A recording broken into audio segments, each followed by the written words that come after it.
Assalamualaikum warahmatullahi wabarakatuh. Perkenalkan, nama saya Nadifa Adriki Siraj dengan NIM 120404080 dari PMI 6B. Pada video kali ini, saya akan menjawab soal-soal ujian tengah semester mata kuliah riset aksi sebagai pemenuhan tugas ujian tengah semester mata kuliah riset aksi. Yang pertama yaitu mengenai riset aksi. Apa itu riset aksi? Riset aksi merupakan sebuah riset yang didasarkan pada aksi yang nyata, di mana pada prakteknya harus melibatkan partisipasi masyarakat untuk bisa memberdayakan lingkungan dan juga masyarakatnya secara mandiri. Yang kedua yaitu fasilitator.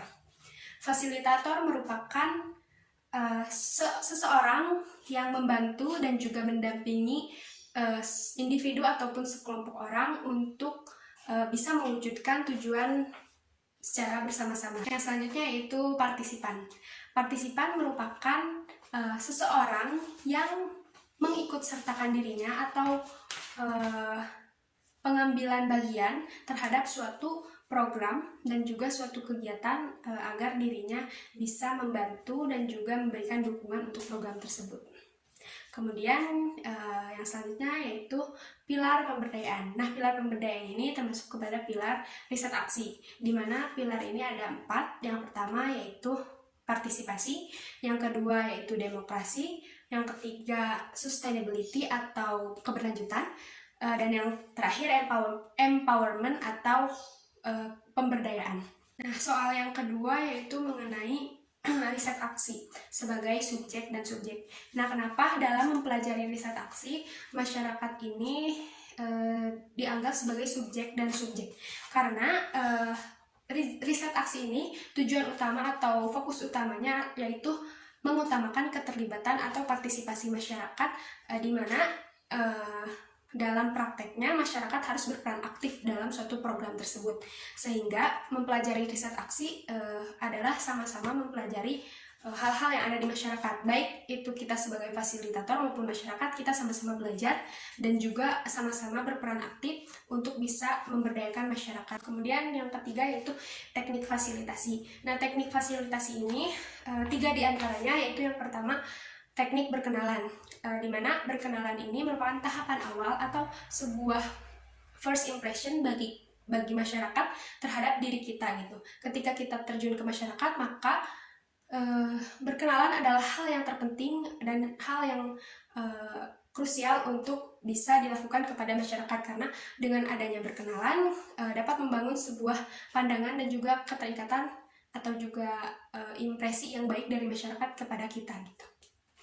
Kemudian teknik yang kedua yaitu bertanya, di mana bertanya ini merupakan sebuah proses untuk menggali informasi yang mendalam kepada masyarakat mengenai apa-apa saja yang dibutuhkan oleh masyarakat, kemudian permasalahan yang ada di lingkungan masyarakat, solusi yang harus diterapkan, dan lain sebagainya.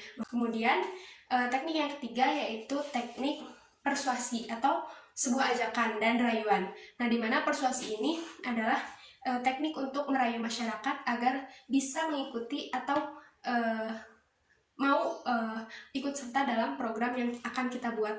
Nah, kemudian yang terakhir yaitu mengenai siklus riset aksi. Nah, kenapa dalam riset aksi ini diperlukan adanya siklus? Karena dalam riset aksi ini tentunya harus ada tahapan-tahapan yang menjadi gambaran sebuah proses program pemberdayaan gitu. Di siklus yang pertama yaitu sosialisasi, rembuk warga, dan juga refleksi sosial. Nah, di mana dalam siklus pertama ini kita sebagai fasilitator mengumpulkan masyarakat untuk rembuk warga gitu.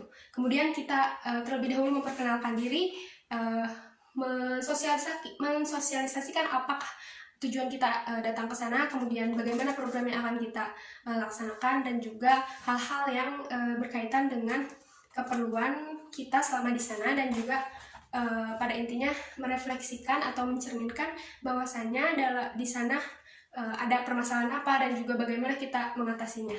Kemudian siklus yang kedua yaitu pemetaan sosial dan juga organisasi masyarakat. Nah, di mana dalam siklus kedua ini kita membuat suatu kegiatan yaitu membuat mind mapping atau pemetaan untuk masyarakat gitu, dimana masyarakat memetakan hal-hal yang ada di lingkungan sekitarnya seperti permasalahan apa yang ada di sana, kemudian sarana prasarana yang ada di sana, kemudian posisi keamanan, pondasi rumah dan sebagainya di situ dipetakan dalam pemetaan, dan kemudian nantinya memilih suatu organisasi masyarakat yang dipercaya masyarakat untuk bisa menjalankan solusi permasalahan dari yang sudah ada di pemetaan tersebut.